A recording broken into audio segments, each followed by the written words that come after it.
Fala galera, tudo bem com vocês? Aqui quem fala é o Matheus Braga e hoje eu quero mais uma vez voltar naquele assunto do interesse da Red Bull no Felipe Drugovich e no americano Colton Herta, né?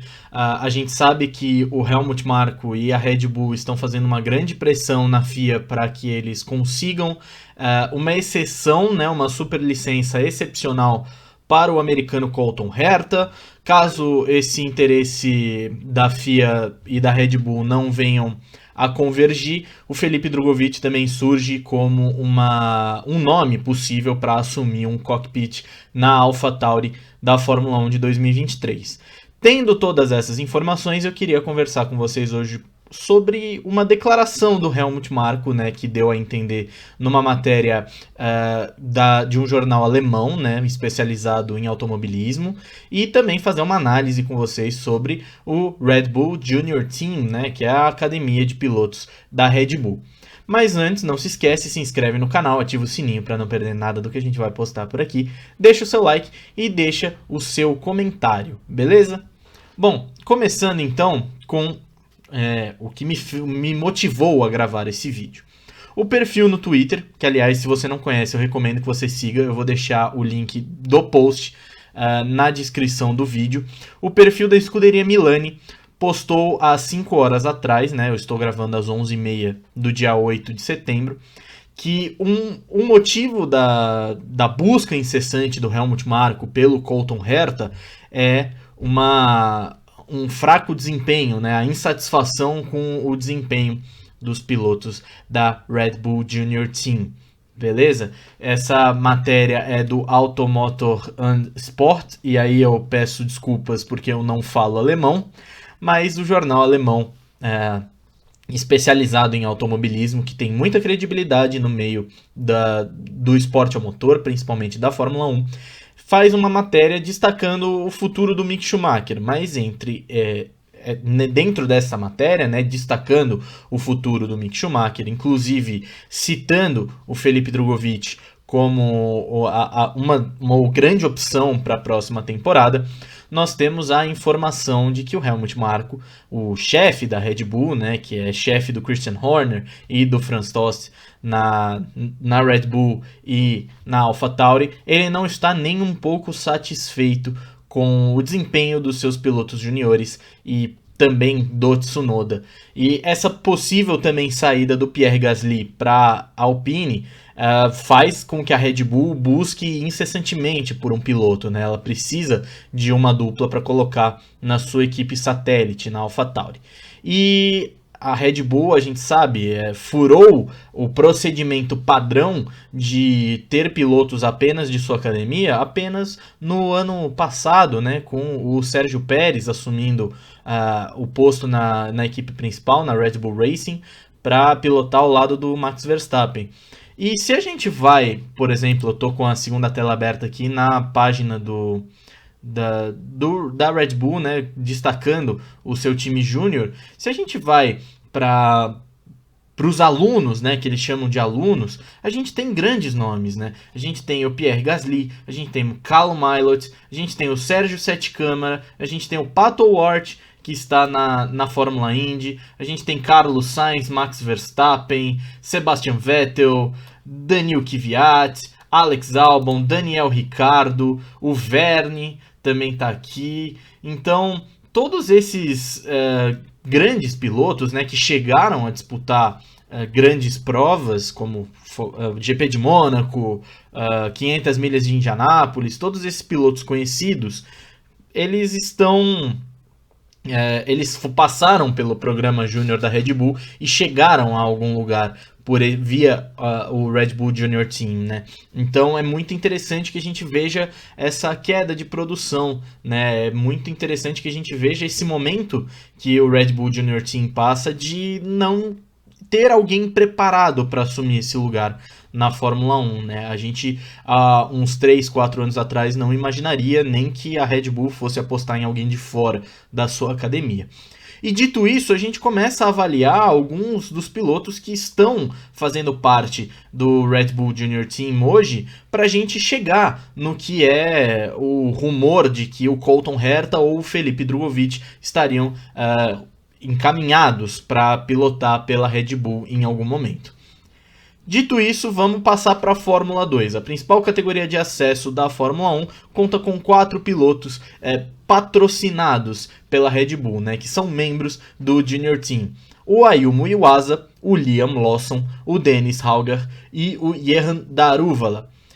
A maioria deles com um desempenho aquém, é verdade. O Dennis Hauger, atual campeão da Fórmula 3, né, não se adaptou tão bem. Começa a fazer boas provas agora no final da temporada. O Jehan Daruvala já está na Fórmula 2 há algum tempo.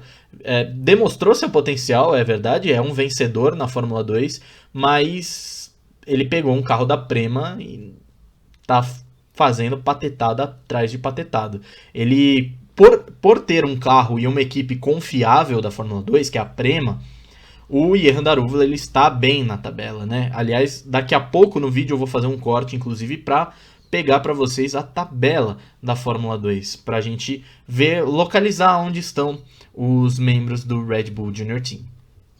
Mas enfim, o Jehan Daruvala, ele até conquistou grandes pontos na tabela, mas vem numa vertiginosa queda em contraste com o crescimento de desempenho e de adaptação do Dennis Hauger. Mas o norueguês não está preparado para assumir um cockpit de Fórmula 1, também não tem a sua superlicença, mas não está preparado para assumir um carro de Fórmula 1, tal qual o indiano, né, o Jehan Daruvala. O Liam Lawson era um dos principais expoentes desse programa, juntamente com o Yuri Vips, o estoniano.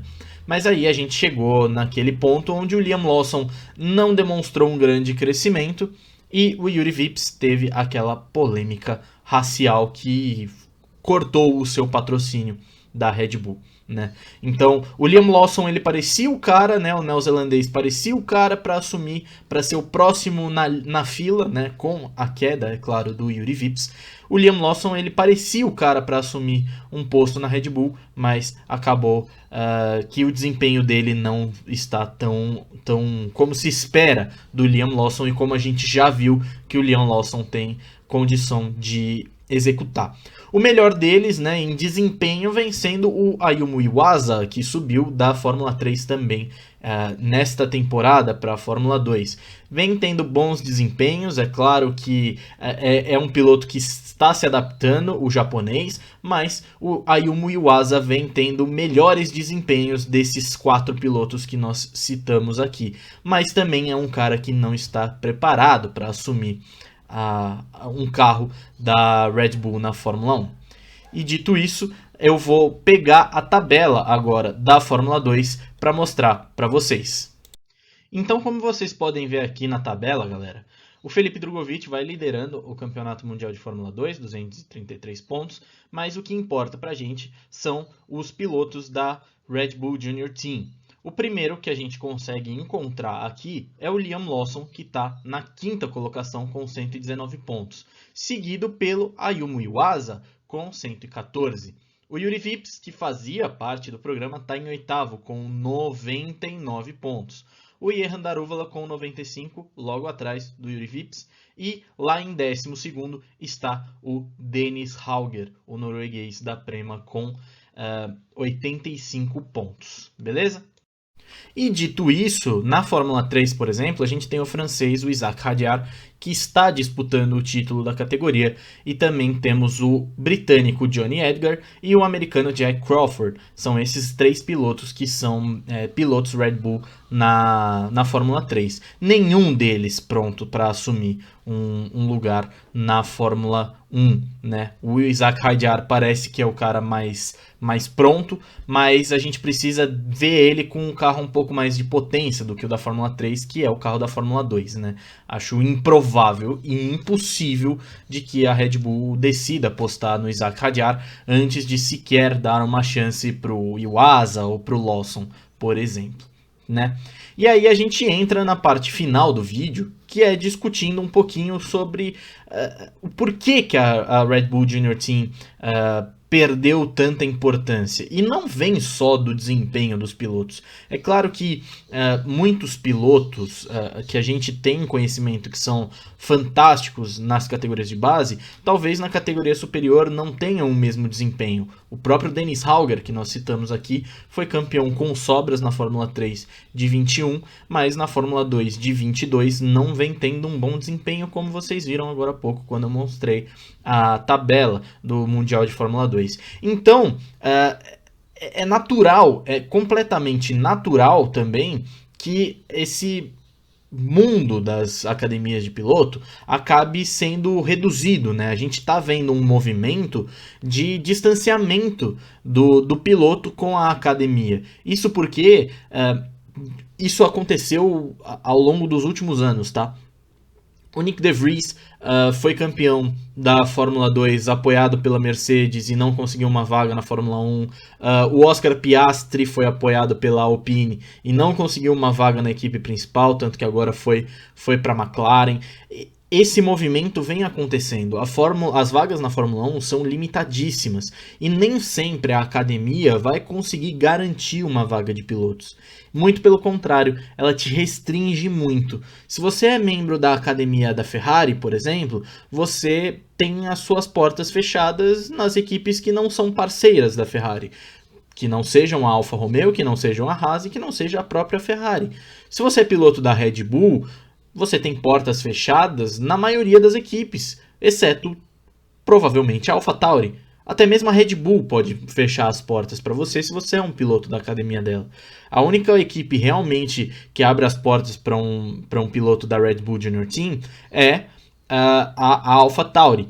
E aí eu entendo que muitos pilotos acabem preferindo assinar com uma academia por conta do apoio financeiro, do aporte financeiro que a equipe pode dar.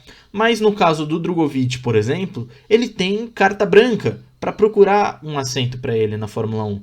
Negociar com a Aston, negociar com a McLaren, negociar com a AlphaTauri, negociar com a Williams. Ele tem um leque aberto. Quem se interessar por ele vai procurar o Drugovich. E eu entendo quem diz que ele deveria ter sido piloto de uma academia, mas eu acho hoje muito mais fácil você ter essas portas abertas, né? Do que você se trancar com uma equipe, que você precise que você confie na equipe. E aí a gente vê o que aconteceu com o Oscar Piastri. Acho que o Piastri foi a pá que fecha o caixão das academias de pilotos. A gente vai começar a ver uma debandada, como é o caso do próprio Mick, né, que foi o pivô dessa matéria do jornal alemão e está se distanciando um pouco da Ferrari. Essa não garantia de vaga pela equipe dona da academia, acho que é uma promessa de político, basicamente, né? Aquela que a gente não sabe se vai ter a questão de ser cumprida ou não. Isso me lembra também um caso, se eu não me engano, foi com o Enzo ou com o Petekoff? Eu acho que foi com o Petekoff. Havia uma vaga, né, na Fórmula Regional, havia uma vaga em disputa na Prema, onde o piloto que se saísse melhor teria a academia da Ferrari, né, e a Prema bancariam esse piloto na Fórmula 3 no ano seguinte. O Petekoff acabou vencendo o campeonato da Fórmula Regional, inclusive batendo o Arthur Leclerc, e o escolhido da Prema foi o Arthur Leclerc, né? Então, esse mundo das academias, ao que parece, não é o mundo ideal. E por isso a gente está vendo uma grande debandada e, inclusive, os pilotos medianos assumindo compromisso com as academias de pilotos. E isso leva ao tema principal do vídeo, que é essa insatisfação do Helmut Marko com o desempenho dos seus pilotos juniores e, por consequência, a busca tanto do Felipe Drugovich quanto do Colton Herta. Mas eu quero saber de vocês o que vocês acharam do vídeo, qual que é a sua opinião sobre a academia de piloto e se você acha que o Drugovich deve assinar com a AlphaTauri ou com a Aston Martin, beleza? Eu fiz essa pergunta, é claro, porque são as duas equipes que nós temos conhecimento que estão negociando com o piloto brasileiro. Beleza? Mais uma vez, queria agradecer vocês que estão dando uma moral nos comentários, nos likes e nas inscrições. Eu estou muito feliz com o desempenho do canal. Queria agradecer mais uma vez o vídeo do Drogovic com 12 mil visualizações. Para mim foi demais mesmo e eu queria agradecer. Fechou? Não se esquece, mais uma vez eu peço, se inscreve no canal, ativa o sininho, deixa o seu like, deixa o seu comentário e eu volto logo mais. Beleza? Muito obrigado e até a próxima.